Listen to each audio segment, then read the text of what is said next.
Hey Quilty friends, welcome back to my Patreon page. I am excited to share another fun quilt with you today. So this darling basket quilt is one that my client Tina designed and made and sent it to me for some custom quilting. Now in the video I'll walk you through a few different things. I'll show you how I quilt the outside border and then I'll walk you through the quilting on one of the blocks. The thing I want you to notice with this quilt, I did quilt all of the blocks, or all of the baskets, so the cross hatching on the basket and then the little feather coming out of the basket. I quilted all of those the exact same. The only thing that I changed on the backgrounds, I alternated every other background. So every other one has pebbles and then the alternate one has the clams in the background filler. Now I've talked about this before, it's something that I like to do. I feel like by alternating background designs, it just adds a tiny bit more interest. The scale of the two background designs is very similar. I'm not using a loose design in one and a heavy design in another. They're both heavy. So overall, if you look from afar, it's not like one's weird and kind of stands out weird. They just look really nice and consistent. But then when you're up close, it's just a little bit of extra something fun. So I hope you enjoy this video and we'll get to the quilting. So this is the darling basket quilt after all of the machine quilting is done. I forgot to snap one before I started the quilting, but I think you'll still be able to kind of get the idea and visualize along with me. So when I first looked at this quilt, obviously the baskets are the focal point here, and even though there's a lot of low volume going on here as far as all the backgrounds go, to me, the baskets scream kind of traditional. So I knew immediately that I wanted to add in some feathers and soften up that outside border just to really kind of play on that traditional kind of style that's going on here. So the first thing that came to my mind with that outside border was making it a faux scallop. You know, scallops are really, really cute, but they're not always the easiest thing as far as piecing and all of that goes. So a great way to give the look of a scallop is by doing a faux scalloped border. Now with this one, when I stitched it out, I always have a lot of questions about marking and how I do that. Now on this faux scallop, I did absolutely no marking. I didn't even measure a single thing. I grabbed a curved machine quilting ruler. The particular ruler that I'm using for this one is by the Quilted Pineapple. The size of it, everything about it was perfect. Now, how did I get away with no measuring or marking? This quilt is block based. Most quilts are block based, especially ones where I'm going to quilt like a scallop or something like that. So I looked at this and knew that I wanted those scallops to frame out those blocks. So if you look closely here, you can see that those scallops just go around each block. I'm stopping right in the center of the sashing and then starting the next scallop. So an easy way to quilt scallops without actually having to do any measuring or any marking. So I start out, like I mentioned, with that curved ruler. Now this is just a long, kind of more shallow curve. And because this border isn't a huge border, this ruler fits perfect in that spacing. So I start out, the very first thing that I do is go through and stitch my foundation scallop. Now I do this all the way around where my throat space will allow me. With this particular quilt, that means one block on the top row. So one block on the left side, all the way across the top of the quilt, and then one block on the left, or down on the right hand side.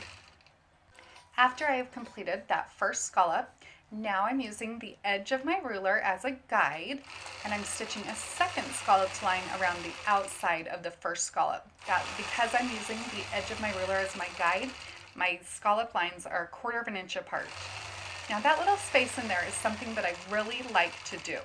The reason that I do that is because I know I'm going to add some type of a filler to the outside of the scallop and also some type of a filler to the inside of the scallop. Now by adding this extra line right there, it's giving my eye a place to rest. It's breaking up the outside design from the inside design.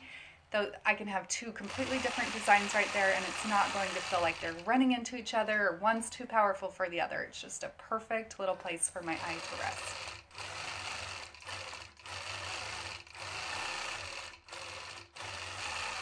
After I've quilted out my foundation, now I'll go through and quilt feathers.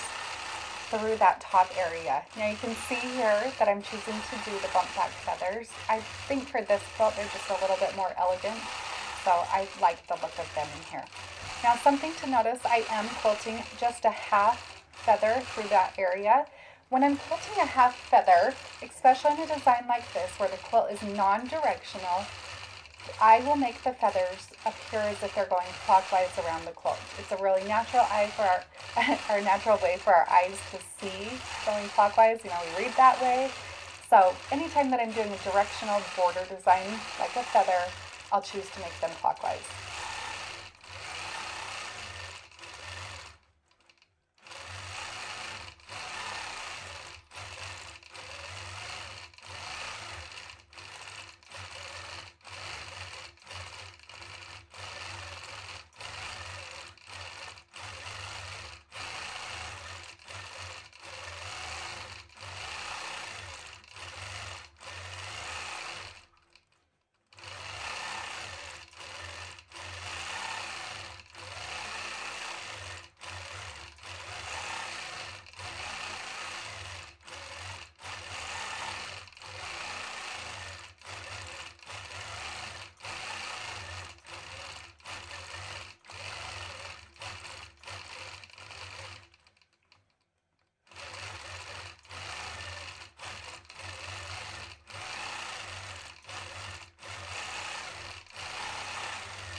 After I've quilted those feathers all the way, as much as my throat space will allow me, then I'll go back through and add that fill to the outside. Now, because I really wanted the scallop to be the focal, I chose just to stitch straight lines like a piano key type design, 1/2 inch apart, all the way around the outside of that scallop. It's not going to add anything fancy to that scallop. It's really going to let the scallop and the feathers shine. So I'm using my 4-in-1 machine quilting ruler. I'm lining the markings up on the ruler with my previous stitch line as I'm moving. So again, no measuring, no marking. The only measuring I'm doing is as I'm quilting with my ruler.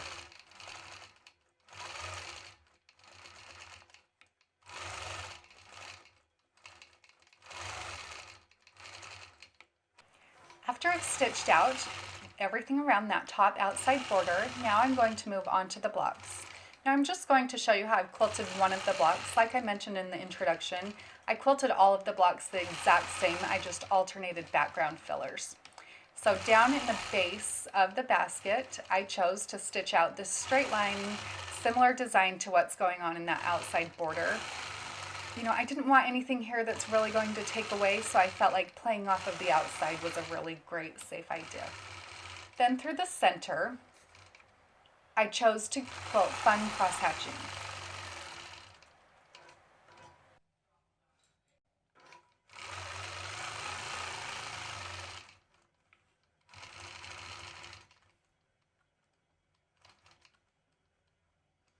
Cross-hatching is always a great go-to design for a basket. I feel like it's really, you know, it kind of plays off that woven look of baskets. If I wanted to have heavier quilting, I could have gone through and filled in this cross-hatching with a secondary design, but I felt like it just kind of needed to be simple. The baskets are all more of the heavily printed, darker fabrics, so I didn't feel like they needed to be as heavy as the background fillers.